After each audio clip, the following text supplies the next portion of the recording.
आपने ये खबर तो जान ही ली होगी कि अजमेर स्थित प्रसिद्ध सूफी संत ख्वाजा मोइनुद्दीन चिश्ती की दरगाह को लेकर एक दावा सामने आया है और कहा गया है कि दरगाह दरअसल एक शिवलिंग के ऊपर विराजित है। इसको लेकर दरगाह कमेटी के खादिमों का कहना है कि ये एक सस्ती लोकप्रियता हासिल करने के लिए किया गया है। इस तथ्य में कोई सच्चाई नहीं है और सूफी संत ख्वाजा मोइनुद्दीन चिश्ती की दरगाह 850 साल पुरानी है। यहाँ हिंदू मुस्लिम दोनों ही धर्मों के लोग श्रद्धा से आते हैं और उनकी मुरादें पूरी होती हैं। तो सवाल ये है कि क्या सूफी संत सच में गंगा जमनी तहजीब के शांति दूत थे? क्या सूफी संत हिंदू मुस्लिम एकता के भी दूत थे या फिर सच कुछ और भी है? क्या सच में सूफी सिर्फ मोहब्बत का पैगाम लेकर आए थे? क्या सूफियों ने सिर्फ प्रेम के रस की ही बारिश हमारे देश पर की थी या फिर उसका सच कुछ और भी है? क्योंकि हमें तो आज तक यही पढ़ाया और सुनाया गया है कि सूफी संत बराबरी और प्यार मोहब्बत को लाने वाले शांति दूत थे। मैं ऐसा नहीं कहने जा रहा हूँ कि वो नफ़रत के सौदागर थे, लेकिन जिस तरह से उन्हें सिर्फ और सिर्फ शांति दूत के रूप में पेंट किया जाता रहा है, उसको लेकर हमें कुछ दूसरे फैक्ट्स भी जानने चाहिए, तभी हम किसी भी विचारधारा का सही आकलन कर सकते हैं। दोस्तों, आज मैं इसी सच का खुलासा करूँगा। मैं अजीत मिश्रा आप सभी का हमारे चैनल पर स्वागत करता हूँ। आप इस वीडियो को आज आखिर तक ज़रूर देखें, तभी आप ये जान पाएंगे कि असली सच्चाई है क्या। सूफी, ये शब्द हमारे सामने आते ही हमारा सिर श्रद्धा से झुक जाता है। हमारे सामने एक ऐसी तस्वीर उभरती है जिसमें कोई शख्स लंबा सा चोगा पहने, लंबी सफ़ेद दाढ़ी रखे, खुदा की इबादत में लीन है। उसके चेहरे से नूर निकल रहा है और वो मोहब्बत की मिसाल के रूप में दिख रहा है। सूफी शब्द सुनते ही हमें कई कव्वालियाँ याद आने लगती हैं। छाप तिलक सब छीनी रे की धुन हमारे लबों पर मचलने लगती है। रंग दीनी पिया के रंग रंग दीनी जैसे बॉलीवुड के गाने हम गुनगुनाने लगते हैं। हमारे देश में सूफियों को बहुत ही श्रद्धा से दिखाया जाता रहा है। उन्हें हिंदू मुस्लिम एकता और गंगा जमनी तहजीब का सबसे बड़ा पैरोकार बताया जाता है। ऐसा कहा जाता है कि सूफियों ने इस देश में प्यार ही प्यार फैलाया और इस्लामिक कट्टरता की भावना लेकर आए सुल्तानों ने हिंदुओं को जो घाव दिए, उन पर हमारे सूफियों ने ही मलहम लगाया। सच क्या है, इसके लिए हमें सबसे पहले सूफीवाद को समझना होगा। दरअसल सूफीवाद इस्लाम का एक ऐसा अंग है जिसके बारे में कहा जाता है कि वो इस्लाम से भी पुराना है। ये एक रहस्यवादी विचारधारा बताई जाती है जिसमें एक व्यक्ति अल्लाह के प्रेम में डूबकर भक्ति की ऊंचाई पर चला जाता है और अपने प्रेमी के रूप में अल्लाह को पा जाता है। सूफीवाद इस्लाम के प्रसार के साथ साथ अरब से ईरान होते हुए उस वक्त भारत भी पहुंचा जब मोहम्मद गोरी ने 1192 में भारत पर हमला किया था। ऐतिहासिक दस्तावेजों से पता चलता है कि मोहम्मद गौरी के साथ साथ भारत में एक सूफी संत भी आए जिनका नाम था ख्वाजा मोइनुद्दीन चिश्ती। अबुल फजल, जो अकबर के नवरत्नों में से एक था और महान इस्लामी विद्वान माना जाता था, उसने अपनी पुस्तक आईने अकबरी में भारत में 14 सूफी सिलसिलों का जिक्र किया है।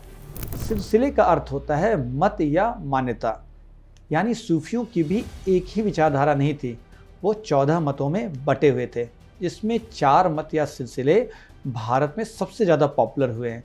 ये थे चिश्तिया सिलसिला, सोहरावर्दी सिलसिला, नक्शबंदिया सिलसिला और कादरिया सिलसिला। इसमें चिश्तियों के सिलसिले की भारत में स्थापना ख्वाजा मोइनुद्दीन चिश्ती ने की थी, जिनकी दरगाह आज अजमेर में स्थित है। इन्हें ही गरीब नवाज भी कहा जाता है। दूसरे बड़े चिश्ती सूफियों में कुतुबुद्दीन बख्तियार काकी, बाबा फरीद, निज़ामुद्दीन औलिया, शेख सलीम चिश्ती, इनका नाम बहुत ही आदर से लिया जाता है। चिश्तिया सिलसिले के बारे में कहा जाता है कि ये लोग सुल्तानों और बादशाहों के साथ दूरियां बना कर रखते थे और गरीबी और मुफलिसी में अपना जीवन व्यतीत करते थे। सोहरावर्दी सिलसिले की स्थापना भारत में शेख बहाउद्दीन ज़कारिया ने की थी, जो करीब करीब ख्वाजा मोइनुद्दीन चिश्ती के समकालीन थे। लेकिन सोहरावर्दी सिलसिले के बारे में ये कहा जाता है कि वो इस्लाम के प्रचार के लिए सुल्तानों और बादशाहों की मदद लेने से गुरेज नहीं करते थे। उनके खानकाह या कहें तो आश्रमों में बड़े पैमाने पर सुल्तानों, बादशाहों और सरदारों के डोनेशंस मिलते थे, जिनसे वो बड़े पैमाने पर लोगों को खाना पीना खिलाते थे और गरीब जनता का धर्मांतरण कराते थे। तीसरा प्रमुख सिलसिला नक्शबंदिया सिलसिला माना जाता है। इसके प्रमुख सूफियों में शेख अहमद सरहिंदी थे, जो अकबर के वक्त से लेकर जहांगीर के वक्त तक सक्रिय रहे। ये सबसे ज़्यादा कट्टरपंथी सिलसिला माना जाता है। शेख अहमद सरहिंदी और इनके सिलसिले के बाकी लोगों के जीवन का एक ही उद्देश्य था, इस्लाम के शुद्ध स्वरूप की स्थापना और हिंदुओं और सिखों के साथ शत्रुता रखी जाए। उनका धर्मांतरण कराने के लिए सुल्तानों बादशाहों को सलाह दी जाए, भारत को दारुल इस्लाम बनाया जाए ताकि भारत को पूर्ण रूप से इस्लामिक देश बनाया जा सके। चौथा सिलसिला कादरिया सिलसिला था, जिसकी स्थापना बगदाद के शेख अहमद गिलानी ने की थी और ये अपने बच्चों और शिष्यों के साथ मुगल काल में भारत में इस्लाम का प्रचार करने के लिए आए। इन लोगों ने यहाँ योग की परंपराओं को अपनाया, लेकिन आप इस बात को सोचकर खुश मत हो जाइए कि इन्होंने योग से प्रभावित होकर उसे अपनाया था, बल्कि उनका उद्देश्य कुछ और ही था, मैं आपको इस वीडियो के बीच में ज़रूर बताऊंगा। इसके अलावा कई और सिलसिले भी थे, जैसे कलंदरिया सिलसिला। आपने दमादम मस्त कलंदर गाना सुना होगा। ये कादरिया सिलसिले की ही कव्वाली है, जो भगवान विष्णु के एक अवतार झूलेलाल के पूरे स्वरूप को बदल देने से जुड़ी हुई है। तो अब तक आप सूफियों के मतों यानी सिलसिलों के बारे में परिचित हो गए होंगे। अब हम बात करते हैं कि इनके उद्देश्य क्या थे और ये क्यों भारत आने के लिए इतना बेचैन थे। सबसे पहले आप ये जान लीजिए कि भारत में इस्लाम के आगमन की दो प्रमुख प्रवृत्तियां थी। एक थी हमले और संघर्ष की, तो दूसरी थी समन्वय के द्वारा धीरे धीरे हिंदुओं के ब्रेनवॉश की। पहली प्रवृत्ति मुख्य रूप से भारत पर हमला करने वाले सुल्तानों और बादशाहों की थी। इनका उद्देश्य तलवार के बल पर भारत के हिंदुओं को मुसलमान बनाकर भारत को दारुल इस्लाम यानी इस्लाम का देश बनाना था। महमूद गजनी, मोहम्मद गौरी, बाबर, अहमद शाह अब्दाली, इन सब को भारत की धन संपदा ही नहीं बल्कि इस्लाम का सबसे बड़ा उद्देश्य भी खींच कर ले आया था। वो उद्देश्य कुछ और नहीं बल्कि हिंदू काफिरों को मुसलमान बनाकर पुण्य कमाना था। दूसरी प्रवृत्ति का भी मूल रूप से यही उद्देश्य था, किस तरह से भारत को दारुल इस्लाम में बदला जाए। लेकिन इस प्रवृत्ति ने दूसरा ट्रिक अपनाया, वो था प्यार से धीरे धीरे बिना मारे काटे कत्ल किए भारत के हिंदुओं को मुसलमान बनाना। इस प्रवृत्ति के पैरोकार सूफी थे। तीसरी बात जो ज़रूरी है कि ऐसा नहीं है कि सूफियों ने सुल्तानों के हमले और अत्याचारों के द्वारा उन्हें मुसलमान बनाने का कोई विरोध किया, बल्कि वो इसमें पूरी तरह से सुल्तानों के साथ खड़े रहे। ज़रूरत पड़ी तो उन्होंने सुल्तानों को सहयोग भी दिया, और अगर बादशाह और सुल्तान अपने उद्देश्य से थोड़े भी ढीले पड़ते थे तो उन्हें जमकर लताड़ती भी थी ये सूफी। अब इन तीन बातों को ध्यान में रखते हुए हम कुछ प्रसिद्ध सूफियों के जीवन को देखेंगे तो असली बात पता चलेगी। सबसे पहले बात ख्वाजा मोइनुद्दीन चिश्ती जी की। वो 1192 में मोहम्मद गौरी की पलटन के साथ भारत आए थे और उन्होंने इस्लाम के प्रचार के लिए राजस्थान में अजमेर को अपना ठिकाना बनाया, जो उस समय पृथ्वीराज चौहान के शासन में था। मोइनुद्दीन चिश्ती को एक बड़ा करामाती या कहे तो चमत्कारी सूफी माना जाता था। कहा जाता है कि उन्होंने अपनी ज़िंदगी में ऐसे ऐसे चमत्कार दिखाए कि काफिरों यानी हिंदुओं के दिल बदल गए।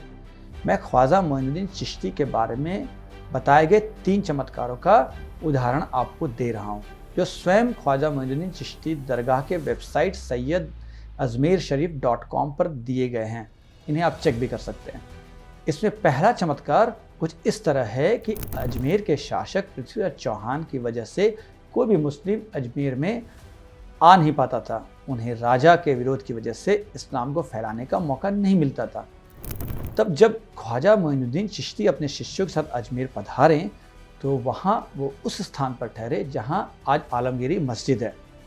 इस स्थान पर राजा की सेना के ऊँट विश्राम किया करते थे। उस समय ये मस्जिद नहीं थी।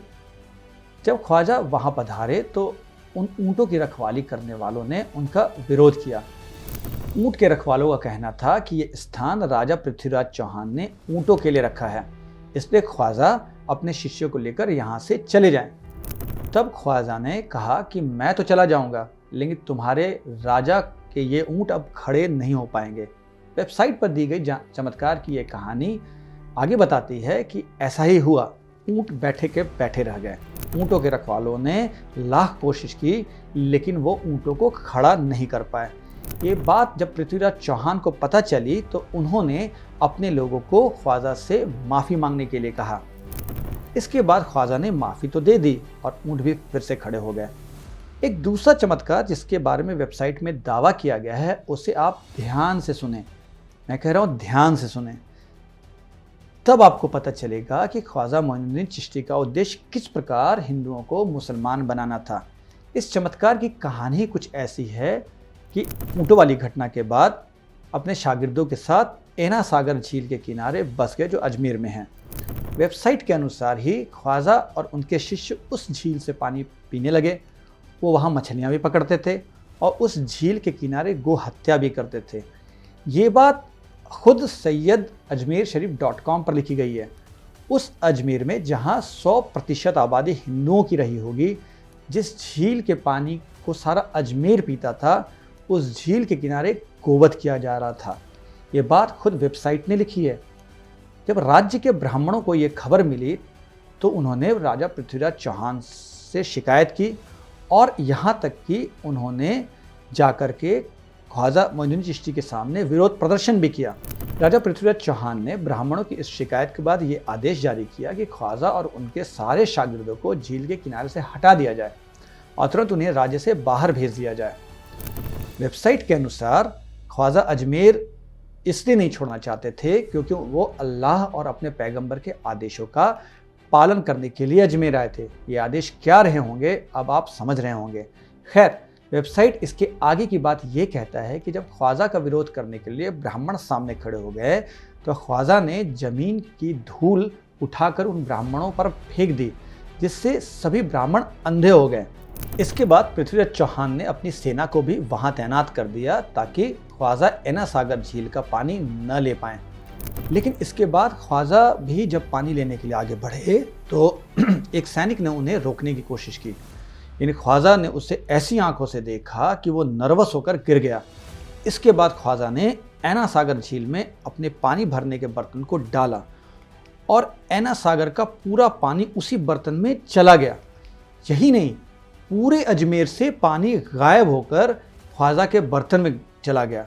पानी गायब होते देख अजमेर के लोगों ने ख्वाजा के चमत्कार को सिर माथे लगा लिया और वेबसाइट के अनुसार बड़ी संख्या में लोगों ने तुरंत इस्लाम स्वीकार कर लिया। वेबसाइट के अनुसार खुद पृथ्वीराज चौहान ने ख्वाजा से माफ़ी मांगी और तब जाकर ऐना सागर झील और अजमेर के दूसरे इलाकों में पानी प्रकट हो गया। इस कहानी का सच क्या है ये तो हम नहीं जानते। ऐसी चमत्कारों की कहानियाँ सभी धर्मों में पाई जाती हैं ताकि भोले भाले लोग इन चमत्कारों पर यकीन कर लें और उस धर्म को स्वीकार कर लें। ऐसी कहानियाँ हर धर्म में पाई जाती हैं। लेकिन इस कहानी में आपको एक बात देखने को मिलेगी कि ख्वाजा के शागिर्द उस ऐना सागर झील के पास गो हत्या करते थे, जो हिंदुओं के लिए पवित्र मानी जाती है। गो को हिंदू माँ मानते हैं। लेकिन फिर भी चूंकि ख्वाजा का उद्देश्य हिंदुओं को मुसलमान बनाना था, इसलिए उस ऐना सागर झील में गो हत्या की गई, जिसका पानी पीकर हिंदुओं का धर्म भ्रष्ट हो जाए। इसके अलावा ऐतिहासिक रूप से ये बातें भी आती हैं कि पृथ्वीराज चौहान को कैद करवाने में ख्वाजा मोइनुद्दीन चिश्ती का बहुत बड़ा योगदान था और जब पृथ्वीराज युद्ध में वीर गति को प्राप्त हुए थे तो उनके बेटों को इस्लाम धर्म स्वीकार करवाने में भी ख्वाजा का ही योगदान था। तो आप समझ सकते हैं कि ख्वाजा सूफी तो थे, लेकिन वो इस उद्देश्य में मोहम्मद घोरी के साथ खड़े थे, जिसका उद्देश्य भारत को दारुल इस्लाम बनाना था, यानी हर हिंदू को मुसलमान बनाना था। फिर हिंदू मुस्लिम एकता और हिंदू मुस्लिम के बीच प्यार बढ़ाने की कहानियाँ कहाँ से आई ये भी आपको समझ में आ गया होगा, क्योंकि बॉलीवुड के सितारों का अक्सर ख्वाजा के दरगाह पर चादर चढ़ाने के लिए आना जाना होता है और उसके प्रभाव से आज ख्वाजा के दरगाह पर बड़े पैमाने पे हिंदू भी जाते हैं। इससे कितनी आय दरगाह के आसपास रहने वाले लोगों को होती होगी आप समझ सकते हैं। अब बात करते हैं एक और सूफी संत के चमत्कार की। इनका नाम था कुतुबुद्दीन बख्तियार काकी। ये ख्वाजा मोइनुद्दीन चिश्ती के ही शिष्य थे। इन्होंने दिल्ली को इस्लाम के प्रचार करने के लिए अपना ठिकाना बनाया। इनके बारे में कहा जाता है कि अपने सिर को धड़ से अलग कर लेते थे। काफ़ी देर तक, कई घंटे तक इनका सिर धड़ से अलग होकर हवा में तैरता रहता था, जिससे चमत्कार देख करके लोग उनके शरण में चले जाते थे, हिंदू मुसलमान बन जाते थे। इनके बारे में एक बड़ा फैक्ट ये भी है कि सुल्तान कुतुबुद्दीन ऐबक ने जब दिल्ली को जीता था और यहाँ आर्कियोलॉजिकल सर्वे ऑफ इंडिया के अनुसार 27 हिंदू जैन मंदिरों को तोड़कर कुव्वतुल इस्लाम मस्जिद और कुतुब मीनार को बनवाया था, तो कुतुबुद्दीन ऐबक ने कुतुब मीनार का ये नाम कुतुबुद्दीन बख्तियार काकी साहब के नाम पर ही रखा था। कुव्वतुल इस्लाम का अर्थ होता है इस्लाम की ताकत। आप समझ गए होंगे कि इस्लाम की ताकत दिखाने के लिए मंदिरों को तोड़कर जिस मस्जिद और कुतुब मीनार को बनाया गया था वो एक सूफी संत के नाम पर है। अब बात करते हैं दिल्ली के प्रसिद्ध सूफी संत सूफी निज़ामुद्दीन औलिया साहब की। इनके ही शिष्य थे अमीर खुसरो, जिन्होंने छाप तिलक सब छीनी रे वाली कव्वाली लिखी है। इनके बारे में कहा जाता है कि इन्होंने बड़ी संख्या में हिंदू बुनकरों को इस्लाम में दीक्षित किया। दोस्तों, बुनकरों के बनाए सूती वस्त्रों के वजह से ही भारत दुनिया में आर्थिक शक्ति था। भारत के सूती वस्त्रों की डिमांड पूरी दुनिया में थी। कई प्राचीन रोमन ग्रंथों में और रोमन इंस्क्रिप्शंस में लिखा गया है कि भारत के सूती वस्त्रों को पाने के लिए कोई भी औरत अपने को बेच सकती थी, इतनी डिमांड थी इस चीज़ की। और हिंदुओं की ताकत जो थी वो सूती वस्त्र का बहुत बड़ा उद्योग था। और जब ये बुनकर ही इस्लाम में चले गए तब से तो हिंदुओं की आर्थिक स्थिति कमज़ोर होने ही लगी और धीरे धीरे जो है पूरी इकोनॉमी पे मुसलमानों का कब्जा होने लगा। तो आप ये समझ सकते हैं, अभी तक मैंने जिन सूफियों के बारे में आपको बताया वो सब चिश्तिया सिलसिले से थे। अब बात करते हैं सुहरावर्दी सिलसिले के सूफियों की। तो इन्होंने सुल्तानों और बादशाहों के साथ मिलकर धर्म परिवर्तन के काम को बढ़ाया। इसके लिए उन्होंने सुल्तानों से खूब डोनेशन लिए और ये सूफ़ी गरीबों की तरह नहीं, अमीरों की तरह जीवन जीते थे। इसलिए ये जो आप ध्यान करते हैं कि सूफ़ी दरवेश जो होते हैं वो एक फ़कीर होते हैं और गरीबों की तरह रहते हैं, तो वो सिर्फ चिश्तिया के बारे में कहा जाता है, सिलसिले के बारे में कहा जाता है। नक्शबंदिया सिलसिला या अगर कहे तो सुहरावर्दी सिलसिला, इनमें पैसे लेने, डोनेशन लेने या ठीक से ज़िंदगी जीने या पैसे का कोई कारोबार करने की रोक नहीं थी। तो नक्शबंदिया सिलसिले की हम बात कर रहे थे। तो ये सबसे कट्टर सूफी संप्रदाय था। इसके प्रमुख सूफी शेख अहमद सरहिंदी थे, जो अकबर और जहांगीर के शासनकाल में थे। इन्होंने अपने मकतूबातों यानी पत्रों के जरिए अकबर और जहांगीर को हिंदुओं को नौकरी न देने की बात कही थी। इन्होंने अकबर और जहांगीर को इस्लाम को शुद्ध रास्ते पर ले जाने की हिदायतें दी। यहाँ तक कि सिख धर्म का विरोध भी इन्होंने जमकर किया। जब जहांगीर ने सिख गुरु अर्जुन देव जी को मृत्युदंड दिया था तो इन्होंने ही पत्र लिखकर इस पर खूब खुशी जाहिर की थी। इनका उद्देश्य बादशाहों की ताकत का इस्तेमाल कर धर्म परिवर्तन कराना ही था। आखिर में हम कादरिया सिलसिले की बात भी कर ही लेते हैं, जिन्होंने योग को अपने सिलसिले में इसलिए शामिल किया ताकि गोरखनाथ परंपरा से जुड़े हजारों लाखों लोग भ्रमित होकर इस्लाम स्वीकार कर लें। क्योंकि गोरखनाथ परंपरा को मानने वाले बुनकर समुदाय के ज़्यादातर लोग थे। गोरखनाथ परंपरा ईश्वर को उसी तरह से निराकार मानता था जिस तरह से इस्लाम अल्लाह को निराकार मानता है। एक ही तरह की समानता दिखाकर और उनकी कुछ परंपराओं को शामिल कर अगर गोरखनाथी परंपरा के बुनकरों को भरमाया जा सकता था, इससे बेहतर क्या हो सकता था। तो कादरिया सिलसिला इसमें सफल रहा और कई हिंदुओं ने इस्लाम भी स्वीकार किया। दोस्तों, ये वीडियो तो बहुत लंबा हो गया, लेकिन मेरा उद्देश्य आपको सिर्फ ये बताना था कि चाहे सुल्तान हो या सूफ़ी हो, उनके तरीक़ों में मतभेद हो सकता है, उनके तरीक़े अलग अलग हो सकते हैं, लेकिन उन सब का उद्देश्य काफिर हिंदुओं को इस्लाम के दायरे में ही लाना था। ये कई बार एक दूसरे के विरोध में खड़े दिखते भी हैं, जैसे निज़ामुद्दीन औलिया और गयासुद्दीन तुगलक की लड़ाई, जहांगीर और शेख अहमद सरहिंदी की लड़ाई। लेकिन ये लड़ाई सिर्फ इस बात को लेकर की थी कि कौन हिंदुओं को इस्लाम में लाने के लिए ढिलाई बरत रहा है, ये काम तेज़ी से क्यों नहीं हो रहा है। इसके लिए कई बार इनके बीच मतभेद आ जाते थे। इन काफिर हिंदुओं के साथ कैसा बर्ताव हो, इस पर सभी एक मत थे। इसलिए अगर आपको कोई सूफियों के हिंदू मुस्लिम एकता और गंगा जमनी तहजीब पर ज्ञान दे तो आप उसे ये वीडियो ज़रूर दिखा सकते हैं। आपसे रिक्वेस्ट है कि अगर आपको मेरा ये वीडियो पसंद आया हो तो आप इसे लाइक ज़रूर करें और हमारे चैनल को सब्सक्राइब भी ज़रूर करें। मैं फिर एक नए वीडियो के साथ आपके पास आऊँगा, तब तक के लिए आप सभी को मेरा नमस्कार।